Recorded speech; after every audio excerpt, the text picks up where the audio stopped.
احسان ہمیشہ نسل دیکھ کر کیا کرو۔ بکریاں سوکھا گھاس کھا کر بھی میٹھا دودھ دیتی ہیں، جبکہ سانپ دودھ پی کر بھی ڈس لیتا ہے۔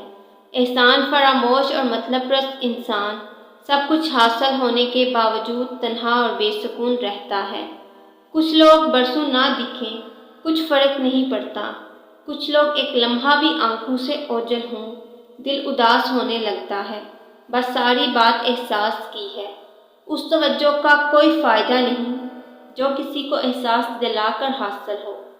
احساس ہو تو اجنبی بھی اپنے ہو جاتے ہیں، اگر احساس نہ ہو تو اپنے بھی اجنبی ہو جاتے ہیں۔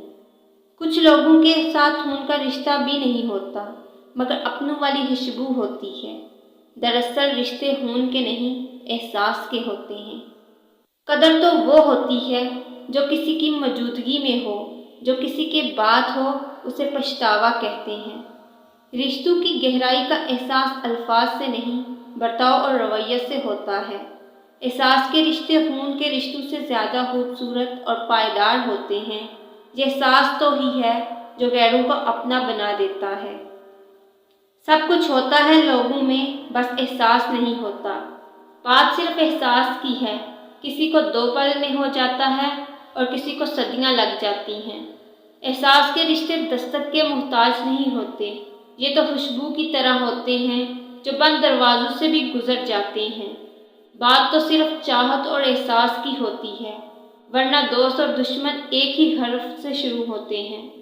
کائنات کی سب سے مہنگی چیز احساس ہے، جو دنیا کے ہر انسان کے پاس نہیں ہوتا۔ اس تعلق سے لا تعلقی اچھی ہے، جس تعلق میں احساس نہ ہو۔ رشتے بغیر احساس کے ایسے ہی ہیں جیسے آپ ہاتھ کی مٹھی میں پانی کو جمع کرنے کی کوشش کر رہے ہوں، مگر وہ پانی آپ کی انگلیوں کے درمیان سے خارج ہوتا چلا جاتا ہے۔ احساس وہ چیز ہے جس میں غیروں کا دکھ بھی آپ کو اپنا لگتا ہے۔ احساس دنیا اور آخرت کی سب سے بڑی دولت ہے۔ اگر کسی کو احساس ہی دلانا ہے تو اس کی غلطی کا دلاؤ، اس کے غلط ہونے کا نہیں۔ جب ہمارے احساس کو بہت بری طرح روندا جاتا ہے تو پھر کسی سے احساس کا رشتہ جوڑنے کا دل نہیں کرتا۔